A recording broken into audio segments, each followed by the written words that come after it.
Hello बच्चों, good morning.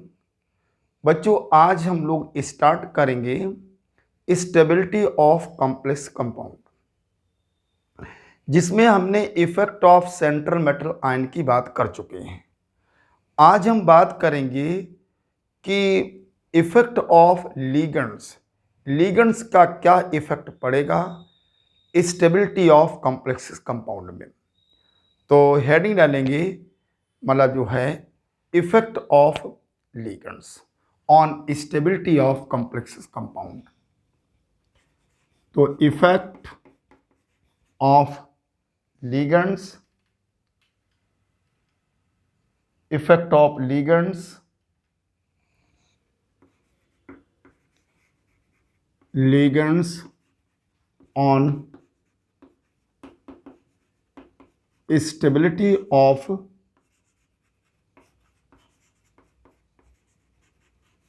complex compound। Effect of ligands on stability of complex compound, इसकी बात करेंगे बच्चों। तो ligands जानते हो कि आप कोई complex compound ऐसे होता है, तो इस complex compound में ये तो सेंट्रल मेटल आयन हो गया, यही आपके पास ligands होता है। बच्चों, लिगेंड्स करता क्या है? लिगेंड सेंटर मेटल आयन को लोन पेयर इलेक्ट्रॉन देता है।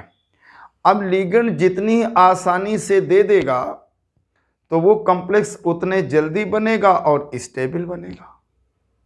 ठीक है, तो हम सबसे पहली बात करेंगे नंबर 1 पे कि size and charge of ligands. Size and charge of ligands, size and charge of ligands की बात करेंगे। बच्चों, highly charged and smaller size ligands form more stable complexes. Highly charge, ज्यादा चार्ज होगा, इलेक्ट्रॉन जल्दी से दे देगा, और स्मॉलर साइज होगा तो बॉन्डिंग स्ट्रॉन्ग बनेगी सेंटर मेटल आयन और लिगेंड्स के बीच में। तो सबसे पहले पॉइंट में हम करेंगे बच्चों इसी में कि हाईली चार्ज्ड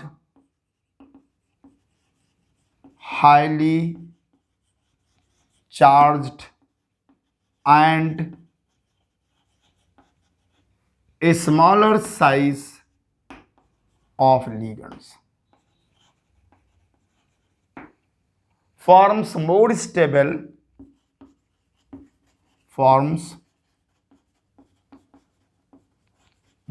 stable complex।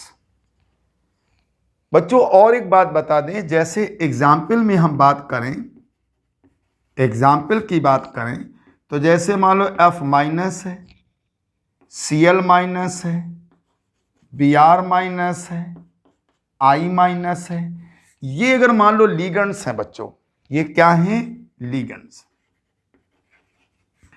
तो ये स्टेबिलिटी का ऑर्डर तब होगा जब यहां पे क्लास ए मेटल होंगे। आप कहें क्लास ए मेटल, ये सर जी क्या है? ये देखो, हार्ड बच्चों आपका बेस है। हार्ड बेस का मतलब इसके साथ हार्ड एसिड होना चाहिए। जो हार्ड एसिड होते हैं वो हम क्लास ए मेटल बोलते हैं, जो सॉफ्ट होते हैं उन्हें क्लास बी मेटल बोलेंगे। तो ये जो स्टेबिलिटी का ऑर्डर होगा ये class a metal. Class a metal का मतलब हार्ड वाले, ये हार्ड है, ये हार्डनेस देखिए इस तरीके, सबसे ज्यादा इसकी, फिर इसकी, फिर इसकी, फिर इसकी। तो उसी तरीके से सबसे हार्ड एसिड जो मेटल होगा वो इसके साथ स्टेबल कॉम्प्लेक्स बनाएगा, उससे कम इससे, उससे कम ये ऑर्डर बच्चों होगा। This stability order with class a metal, this stability order, this stability order, this stability order with class a metal, class a metal. और क्लास ए मेटल का मतलब होता है कि ये बच्चों हार्ड आपके होंगे, बहुत ही हार्ड एसिड, हार्ड एसिड। अगर हार्ड एसिड है सेंटर मेटल आयन तो फिर इस तरीके से बनाएगा।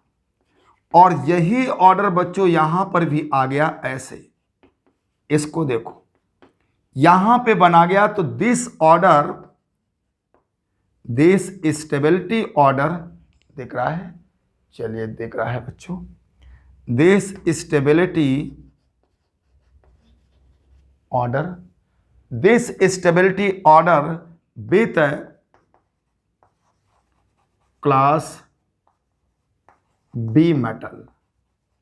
बी मेटल बच्चों क्या होगी? बी मेटल का मतलब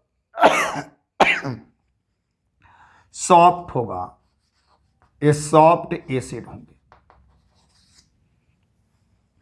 क्लियर हो गया? सॉफ्ट एसिड की बात होगी बच्चों, वो कंडीशन दिखाया।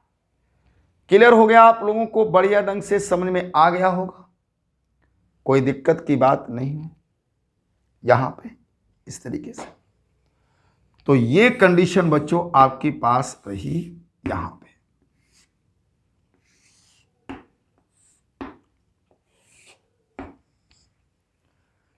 क्लियर? ये बात हो गई। अब बच्चों दूसरा पॉइंट इसमें आता है कि दूसरे पॉइंट में हम बात करेंगे डाइपोल मोमेंट की। दूसरा पॉइंट हम डाइपोल मोमेंट की बात करेंगे बच्चों। हटा दें इसको, चलिए बहुत बढ़िया।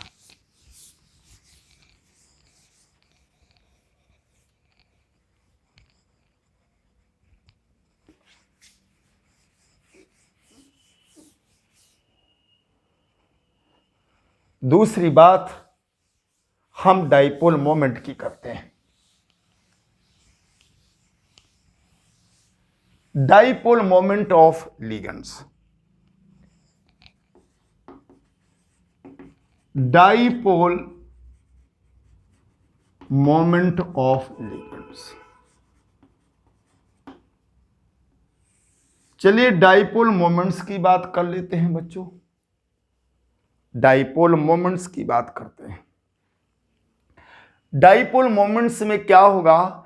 न्यूट्रल लिगेंड्स, जो न्यूट्रल लिगेंड्स होते हैं बच्चों, तो neutral ligands higher the dipole moments and smaller the size. यहां पे for neutral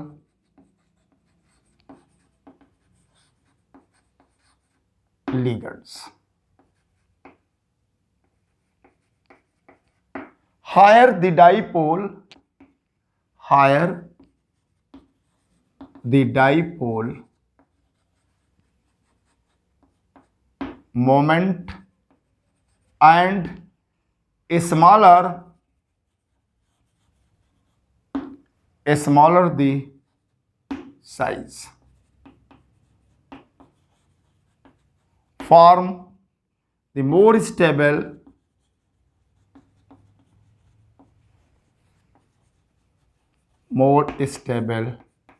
complex. More stable complexes, for example dipole moment क्या होना चाहिए? हायर और स्मॉलर साइज होना चाहिए। जैसे बच्चों यहां पर ये अमोनिया आप ले लो, C2H5 और NH2 एथिलमीन ले लो, यहां पे डाई एथिलमीन ले लो, यहां पे आप ट्राई एथिलमीन ले लो। ये बच्चों कहानी है इस तरीके से। तो इसका डाइपोल मोमेंट ज्यादा होगा, साइज छोटा है, तो मोर स्टेबल होगा, ये ज्यादा स्टेबल कॉम्प्लेक्स बनाएगा। फिर ये इस प्रकार से ऑर्डर होगा। यानी अमोनिया, एथिलमीन, डाई एथिलमीन और ये ट्राई एथिलमीन हो जाएगा। तो डाइपोल मोमेंट ज्यादा होना चाहिए और साइज छोटा होना चाहिए। वो बच्चों स्टेबल कॉम्प्लेक्स का फॉर्मेशन करता है। क्या करेगा? स्टेबल। तो आप लोग इसका भी फैक्टर समझ गए। अगला पॉइंट बच्चों आता है बेसिक नेचर। तुम जानते हो बेसिक नेचर, जो जितना ही ज्यादा बेसिक नेचर में होगा वो बच्चों इलेक्ट्रॉन उतनी तेजी से दे सकता है, और जब इलेक्ट्रॉन तेजी से दे सकता है तो फिर स्टेबल कॉम्प्लेक्स का फॉर्मेशन करेगा। मतलब आप लोग हेडिंग डालेंगे बेसिक नेचर ऑफ लिगेंड। तीसरी बात लिखेंगे basic nature of ligands. Basic nature of ligands बच्चों याद रखिए, stability of complex, stability of complex, stability of complex directly proportional to होगा basic nature of ligands. Basic nature of ligands ये बच्चों क्यों होगा? क्योंकि जो जितना ज्यादा बेसिक नेचर में होता है ना, वो उतनी तेजी से इलेक्ट्रॉन को क्या करता है, रिलीज करता है। और लिगेंड्स इलेक्ट्रॉन देता है, सेंट्रल मेटल आयन इलेक्ट्रॉन लेता है। देने लेने वाले अगर बहुत ही स्ट्रांग हैं तो स्टेबल कॉम्प्लेक्स का फॉर्मेशन होता है।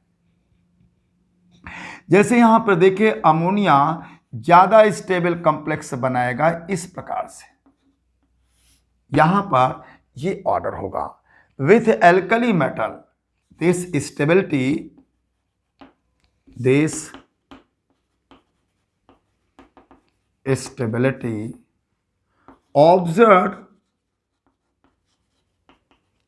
in alkali metal,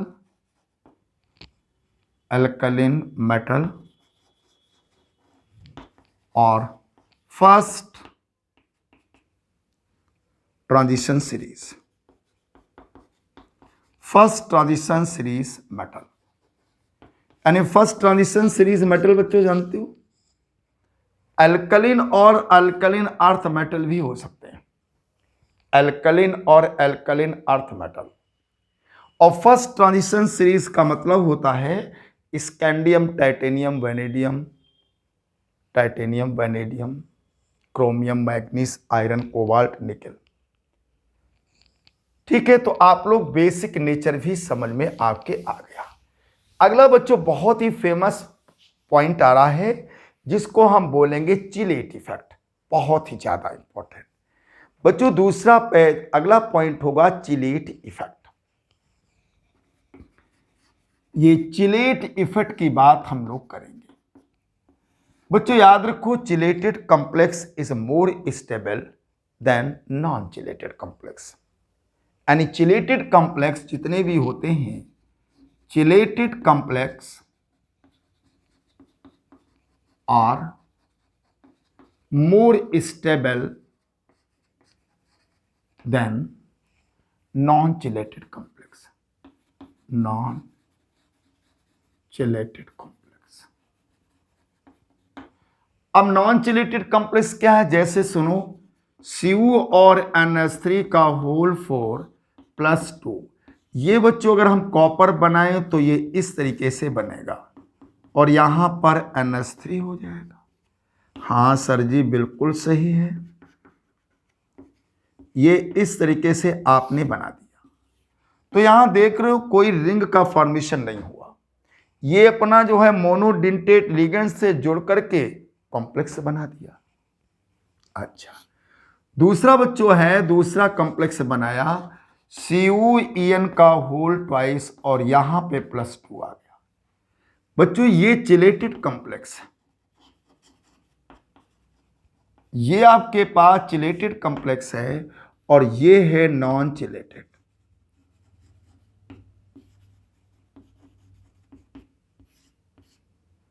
चिलेटेड कैसे है ये देखो, यहां पर आप जो है ये जोड़ेंगे, यहां पर इन है। इन जानते हो एथिलीन डाई अमीन होता है, और यहां पर हमारा यहां पर ये हो गया। ये बच्चों एक रिंग बन गई। आप कहेंगे इन सर जी क्या है, क्या बना दिया है आप पतंग जैसा? अरे बच्चों ये देखो, एथिलीन डाई अमीन का मतलब ये होता है। ये है, इसी को शॉर्टकट में इन कहते हैं। ये भी लोन देगा, ये भी लोन देगा, ये देगा, तो इस तरीके से एक हेट्रोसाइक्लिक रिंग का फॉर्मेशन हो गया। ये हेट्रोसाइक्लिक रिंग है। क्या लिख के दिखावे इन का मतलब? चलिए दिखाता हूं, इतना तो समझदार हो। चलो एक तरफ बना के दिखा देता हूं। ये देखिए, यहां पर CH2 और NH2 और यहां CH2 और NH2, ये बच्चों ऐसे इलेक्ट्रॉन देंगे। इसी तरीके से NH2 और CH2, इसी को इन बोलते हैं, और यहां पे ऐसे,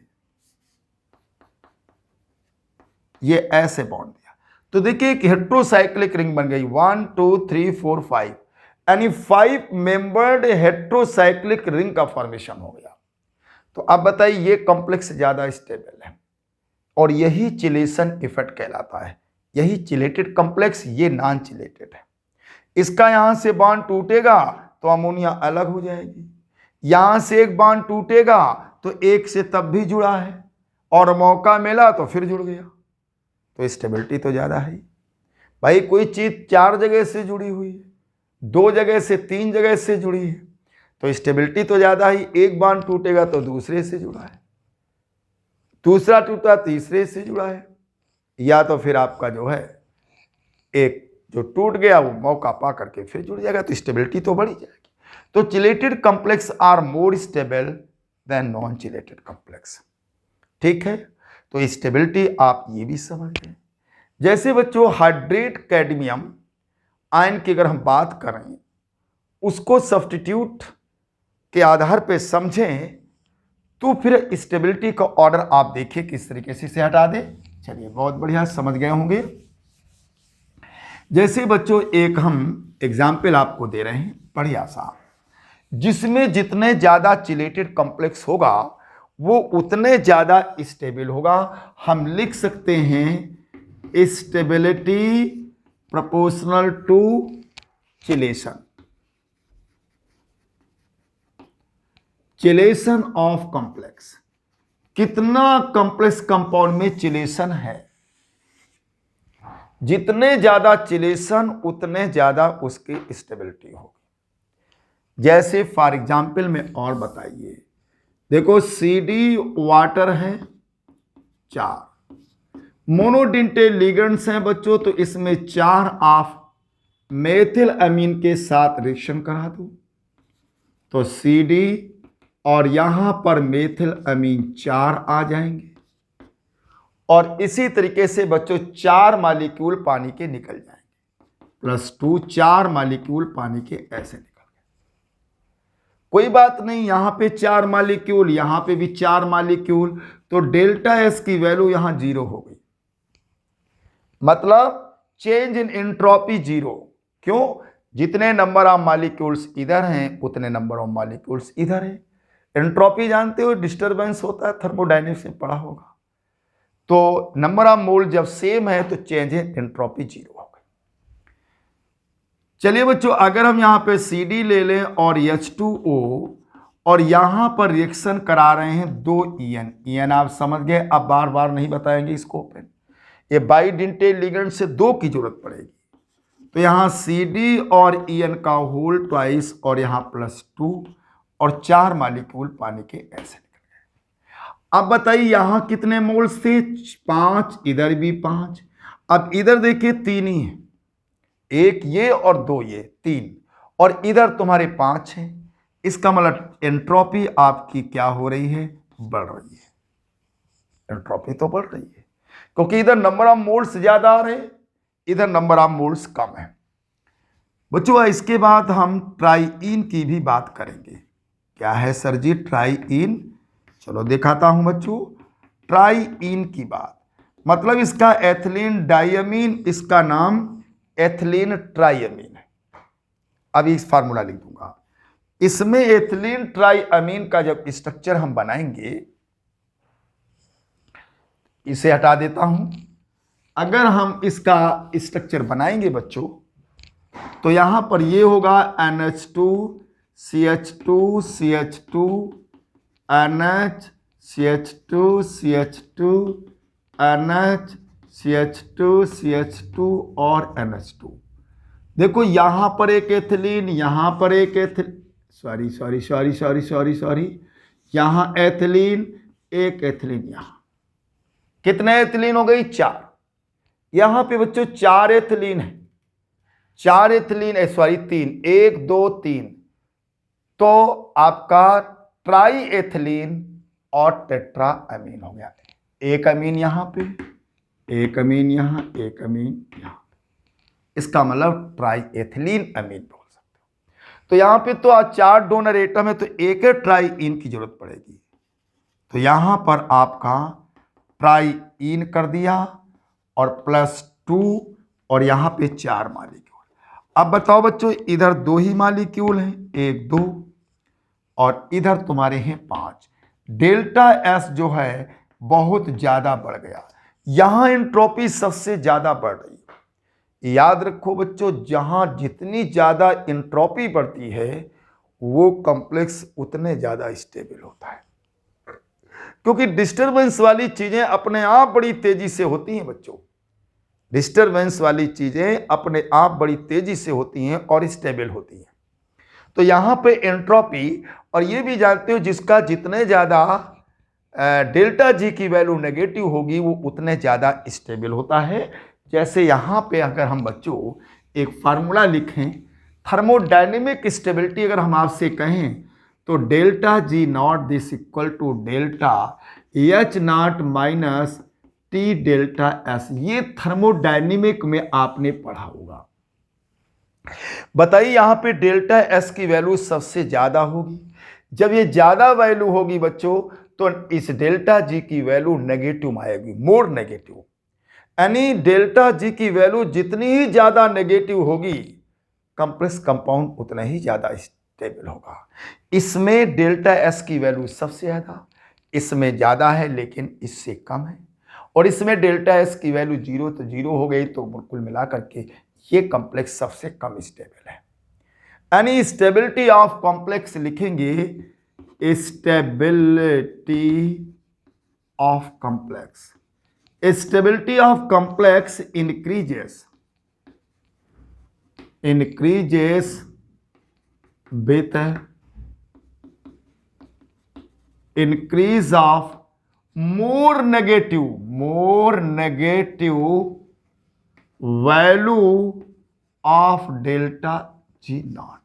डेल्टा जी नॉट की वैल्यू बच्चों जितने ज्यादा इंक्रीज होगी वो उतने ज्यादा। तो यहां पर स्टेबिलिटी का ऑर्डर अगर हम देखना चाहें बच्चों कि भाई स्टेबिलिटी का ऑर्डर बना दीजिए, तो बच्चों यहां पे नीचे लिख रहा हूं, जरा ध्यान से समझना कि यहां पर CD ट्राई इन वाला कॉम्प्लेक्स मोर स्टेबल होगा, फिर इसके बाद CD यहां पे इन वाला स्टेबल होगा, और इसके बाद फिर स्टेबिलिटी आएगी तुम्हारी CD CH3 और NH2 की स्टेबिलिटी। इसके बाद ये स्टेबिलिटी ऑर्डर हो गया। इसका मतलब बच्चों ये हो गया कि जिसकी जितने ज्यादा नेगेटिव वैल्यू होगी किसकी, डेल्टा जी की, वो उतने ज्यादा स्टेबल कॉम्प्लेक्स का फॉर्मेशन करेगा, और जिसमें जितने ज्यादा एंट्रोपी बढ़ रही होगी वो कॉम्प्लेक्स उतना ही ज्यादा स्टेबल होगा। तो बच्चों एक तो समझ में आ गया होगा दो फैक्टर भी और हमें आपको समझाना है। एक तो हम आपको बताएंगे स्टेरिक हिंड्रेंस इफेक्ट, और दूसरा एक फैक्टर है चिलेट रिंग। बच्चों देखो चिलेट रिंग के बारे में थोड़ी सी बात कर देता हूं कि जैसे 3 मेंबर्ड चिलेट रिंग तो होती नहीं, 4 मेंबर्ड होगी वो कम स्टेबल, 5 मेंबर्ड वाली ज्यादा स्टेबल, और 6 मेंबर्ड वाली उतनी ही ज्यादा स्टेबल होती है। तो ये तो स्टेबिलिटी आ गई मेंबर्ड वाले। इसके बाद दूसरा स्टेरिक हिंड्रेंस इफेक्ट भी बच्चों है। स्टेरिक हिंड्रेंस इफेक्ट की बात हम आपको समझाने से हटा देता हूं। स्टेरिक हिंड्रेंस इफेक्ट की बात भी बच्चों बताएंगे कि किस तरीके से क्या होता है स्टेरिक हिंड्रेंस इफेक्ट।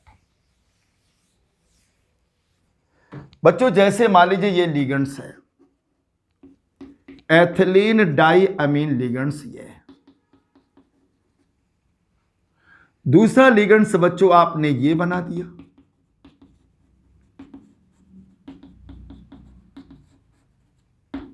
ये डोनर एटम।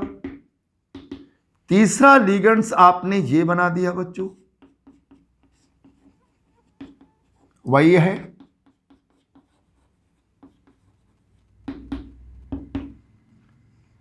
अब ये लिगेंड्स सबसे ज्यादा ये मोर स्टेबल कॉम्प्लेक्स बनाएगा। क्यों? क्योंकि बच्चों जब इसको आप ऐसे जोड़ेंगे तो इसमें स्टेरिक हिनरेंस इफेक्ट लगेगा और कुल मिलाकर के यहां पे रिपल्सन प्रोड्यूस होगा, स्ट्रैंड डेवलप होगा, तो ये लेस स्टेबल कॉम्प्लेक्स का फॉर्मेशन करेगा। ये देखिए ऐसे दे देगा डोनर एटम छोटे छोटे, यहां पे कोई स्टेरिक हिनरेंस इफेक्ट नहीं है, तो ज्यादा स्टेबल मोर स्टेबल कॉम्प्लेक्स ये बनाएगा पहले, फिर ये बनाएगा और इसके बाद ये बनाएगा। तो इसका मतलब बच्चों स्टेरिक हिनरेंस इफेक्ट भी देखेंगे कि अगर बल्कि ग्रुप है डोनर एटम के साथ, अगर बड़े बड़े देखिए डोनर एटम है, डोनर एटम के साथ अगर बड़े बड़े ग्रुप जुड़े हैं, जैसे यहां एथिल एथिल एथिल जोड़ दो तो और ज्यादा जो है अनस्टेबल कॉम्प्लेक्स का फॉर्मेशन होगा। तो जिसमें डोनर एटम के साथ जितने छोटे छोटे ग्रुप जुड़े होंगे या एटम जुड़े होंगे वो उतने ज्यादा स्टेबल कॉम्प्लेक्स बनाएगा। ये बच्चों सबसे ज्यादा स्टेबल कॉम्प्लेक्स बनाएगा, फिर ये बनाएगा, फिर ये बनाएगा, क्योंकि यहां पे स्टेरिक हिनरेंस लगेगा, यहां बल्कि ग्रुप की वजह से इसमें स्ट्रैंड डेवलप होगा और अनस्टेबिलिटी आएगी। तो इस तरीके से बच्चों ये स्टेबिलिटी ऑफ कंप्रेसिव कंपाउंड की कहानी खत्म हो गई। अब नेक्स्ट वीडियो में आप देखेंगे बहुत ही इंपॉर्टेंट है, हम आपको बताएंगे reaction mechanism in square coordination complexes, और उसमें एक टर्म्स आएगा जिसको ट्रांस इफेक्ट बोलते हैं, और उस ट्रांस इफेक्ट पे बहुत सारे क्वेश्चन आप लोगों के पेपर में आएंगे। जरूर एक दो क्वेश्चन तो ट्रांस इफेक्ट पे रखे ही है मल्टीपल चॉइस में, वो हम आपको नेक्स्ट वीडियो में बताएंगे। तो okay, thank you very much बच्चों, पढ़ाई करते रहो और आगे बढ़ते रहो।